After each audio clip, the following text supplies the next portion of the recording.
Yes, sir. Hey, good morning, Chief. Sorry to bother you, but I'm at the 12th Street Station going to have a meeting with, and we're on speakerphone with Detective Brawley, and he informed me that I can't video or audio record my conversation with them because it's an ongoing investigation. I've never known anybody to video or record that on their own.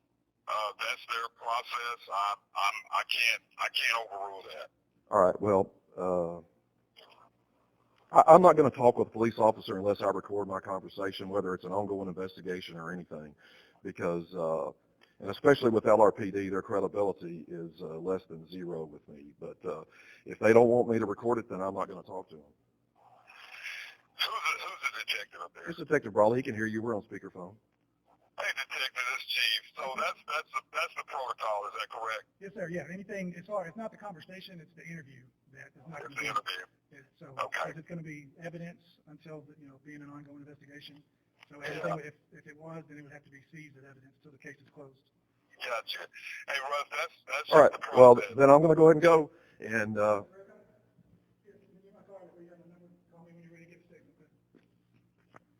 I'll give a statement right now, but it's going to be recorded. Yeah, I had an officer try to hit me. I have to do my job. That's right. If you want your due diligence, as far as your due process, as far as getting possible conviction on it, then we have to do it the right way. Right. That's what we have to do. Well, and I understand, but I want to have a recording of what I told you. So if there is well, I know, but I want my own recording. I understand. That's the way it is. You have to take that the way you want to, but Yeah. I'm more than willing to go up here and talk to you about that. Oh, I'm willing to, but I want to record it just like you We do. got to go by law and policy. What law says I can't record it? Any audio or video. What law says I can't record it? Russ, he's not going to allow you to record it. Yeah. All right. Okay. All right. Thanks. Man. All right.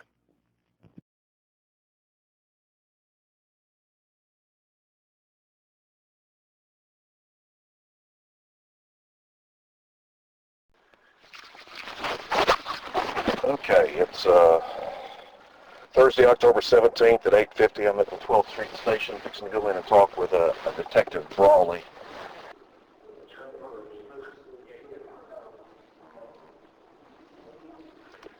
I got a 9 o'clock appointment with Detective Brawley. All right, thanks.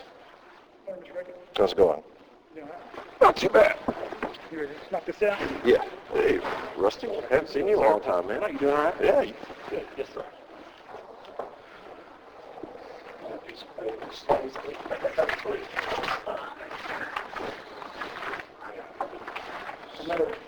Last time, when we met last time, Yes. this is going to, not to record it. Right, that's what you said, yeah.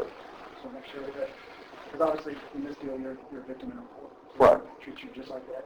This happened, we want to make sure. Gotcha. It's investigated properly. Is there anything you want to ask, anything before we get started? No. Okay. Lieutenant, you ready? Yes, sir. All right, I'm Detective Brad at the Little Rock Police Department. Today's date is October the 17th, 2019. The time is 09:58. Also present in the room is Lieutenant Rusty Rothwell and the victim of this incident, Mr. Russ Rayfock. So we call Mr. Rayfock, Russ. How are you? Russ is fine. Russ, 301 Elbow Drive, Little Rock. Is that the correct address? That is correct. 501-353-0003. That's the phone number. That's correct. And then date of birth 11/17/1958. Correct. Right, what this is about, this is reference to incident number 2019-119829. Incident occurred on September the 23rd of this year. Back here about 3900 block of West 13th Street. Between 07:30 and 8 o'clock, does that sound about right? They put 8:15 on here, but... That's pretty close to the time. And the assault, the incident type of this is an assault third degree. So, and this is involving an Officer Brad Stewart of the Little Rock Police Department. So I guess that day, that morning, can you just kind of tell us, I guess, what, as far as how you got here, what you're being here? Right. There had been a lot of individuals contact me and send me pictures about officers blocking the streets out here at shift changes, taking stuff out of their personal vehicles. And so I actually got here that morning after the shift change. I was really just going to take some pictures, but then there were still, I guess, some stragglers were doing that.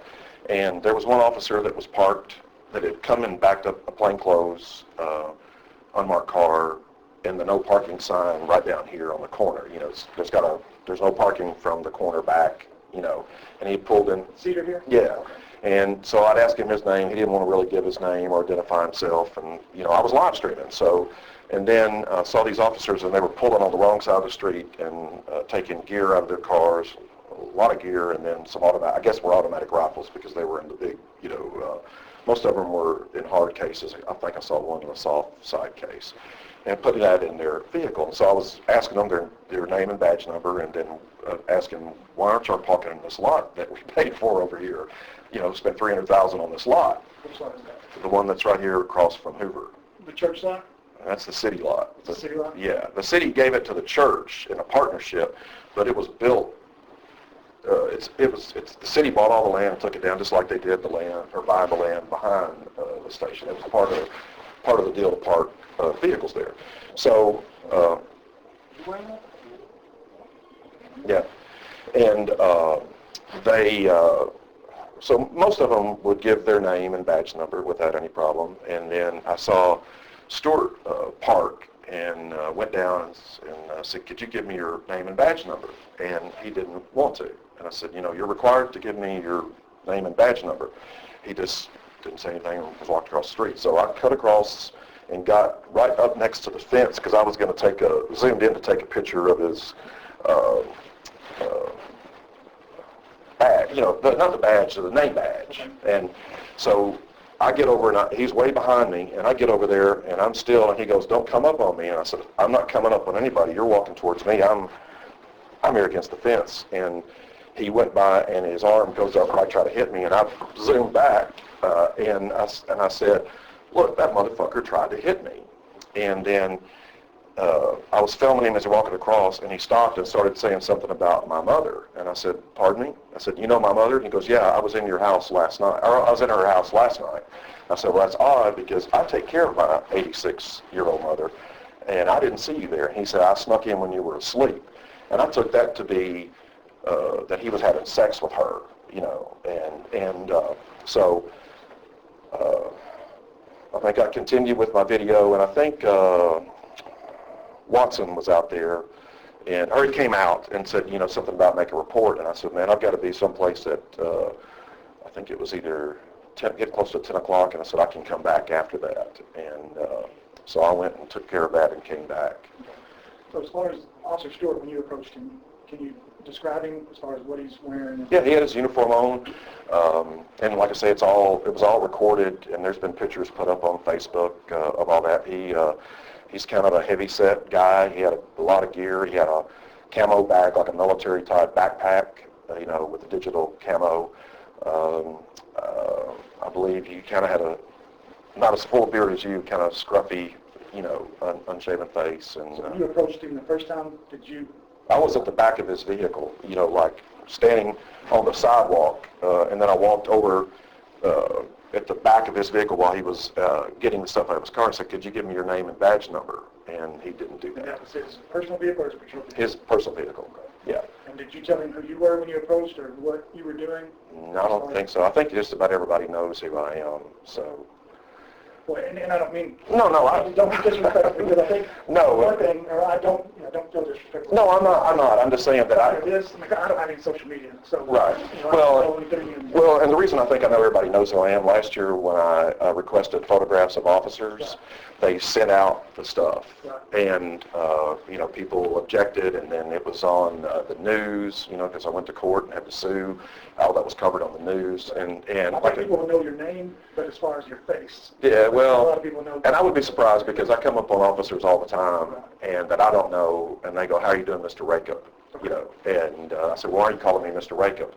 And I said, I'm just Russ. And they said, well, we've been told to call you Mr. Rakup. And I'm going like, who told you to call me Mr. Rakup? Well, normally, and you can correct me if I'm wrong, in our training, we, Right. everybody, we call them Mr. Right, until they tell us different. Yeah, and I'm not making, but I'm saying every job that I've had after I graduated, I worked with law enforcement in some capacity as a family service worker, as a county director, as a fraud investigator, and then as a investigator with different bank corporate security. So after I meet people, it's just why you need to keep needing to call me Mr. Raka, because just call me Russ. Well, as far as, and to kind of get back on this, Yeah. You approached him, and I just want to make sure that we're good as far as we're understanding. I know there's video, but at the same time, we got to get your... Right. What I think... happened as far as... Like, Right, and I think whether he knows who I was or not, that doesn't mitigate anything. It doesn't. When a person just asks you, what's your name and badge number, and I had 2 cameras. I had a tripod that had a video camera on it, and then I had that in one hand, and I had my cell phone that was live streaming in another. Right. And I don't So, misconstrue this as far as me trying to condone anything they did. I'm not. No, I understand. You approach an officer, which you have the right to do. Right. Ask his badge and name. And like I said, I was keeping a respectful distance from folks, because I'm one of those myself. I don't like it if I'm in a line at a store and I've got somebody so close that I can feel them breathing on the back of my neck, So I try to keep a respectful distance, because if they don't know who you are or whatever, they might feel threatened or something like that. So you want to maintain a respectful distance from anybody. Your demeanor, when you approached him, you were calm and all. Oh, yeah. Did you have just your phone out, or did you have your tripod in the phone? I had the tripod in my, I believe it was in my left hand, and I believe my cell phone was in my right hand, and it could have been reversed. But both of those were going. Both the cell phone was live streaming, and then the video camera was making a video recording of that. And some of those images, because I'm not pointing it, it could be at the Willie, it could have been the Willie Hinton building, or wherever your hand was going with that. But did you, as far as how was your hands whenever? Oh, they were. One was on the. You're talking about when he swung at me? Well, we can get to that. Well, I would say when I approached him, I had, like I said, it was either my left or right hand. I don't remember. Usually, if I'm live streaming, that's usually in my right. Well, actually, it was probably in my left hand, because sometimes somebody will ask a question and I'll scroll. But it could have been either one. But both hands had something in them. Either was it your arms or hands weren't up in any threatening manner, or that would be perceived to be threatening? No, because you've got a cell phone like this, and then a tripod the legs would have been extended all the way down. It was probably folded up to carry it, but it would have been a good 3.5, 4 foot long tripod with the camera on it. What color is that tripod? It's black, and it's clear what it is, because it's got a camera on it, and then on the side of it, it has a thing where the cell phone goes on it, so it's all right there together. But I'd been standing out there for a good 15, 20 minutes. Well, you were having conversations, obviously, with other officers in the video clip that I have. Yeah. Prior to even talking to him. And I think he drove by while I was standing recording something, because there was one officer drove up in a car, like a new Camaro, because it still had a paper tag. The gray one or silver one that was down there? I don't remember the color. I thought it was black, but he left it running and was gone for 10 or 15 minutes. And I remember commenting, we got a city ordinance that says you can't leave a running vehicle unattended. And I said, I don't know if this is one of those leased police cars or not. I said, but he's in a uniform, so I don't suspect him to be a detective, because they don't often wear uniforms, unless there's a ceremony or something like that, I guess. As far as Officer Stewart, do you know him outside of the department? Never run into him before. Do you feel like, as far as your encounter with him? And I don't think I've blogged about him. I wasn't brought this stuff because I don't believe he's ever been disciplined for anything.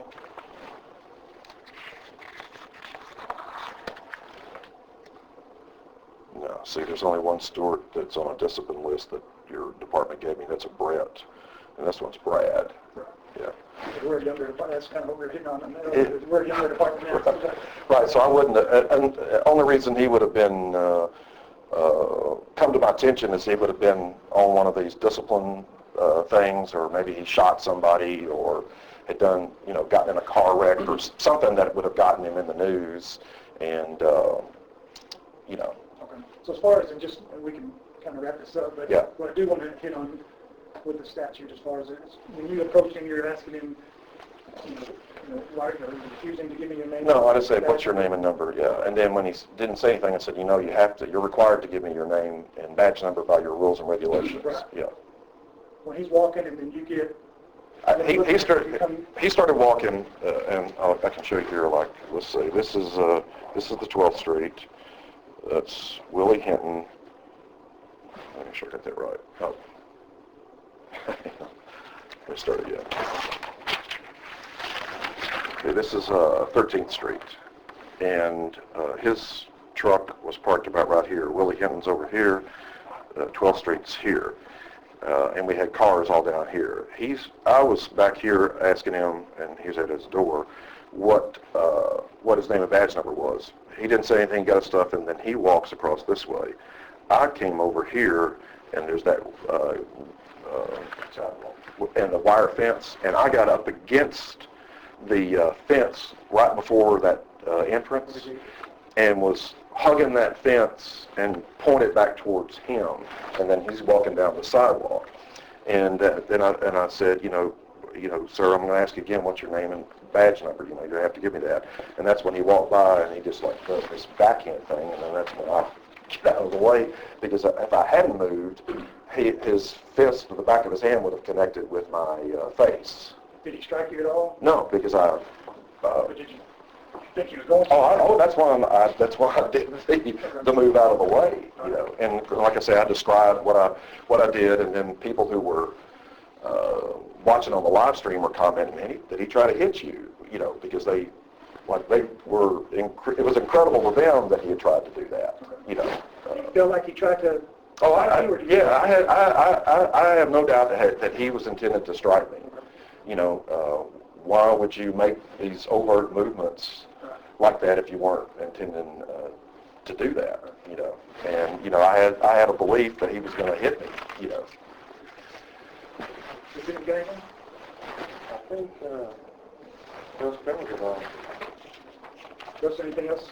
No, and then even if he, with the statute, even if it was not his intent to actually physically strike me, his actions of doing that purposely created an apprehension of imminent physical injury, whether he intended to do that or not. Just making a movement like that it was enough to make me have that concern that he was going to do something to me. Yeah. You good? I'm good. You good, bro? Yeah. We'll conclude this at 0912. All right. So, just to let you know how this works, because this is an officer-involved deal. Right. We turn everything over. This will be transcribed, send out the chain command, and then send over the prosecutor's office For them to make the determination. Yeah, I got you. We can also go professional standards. Okay.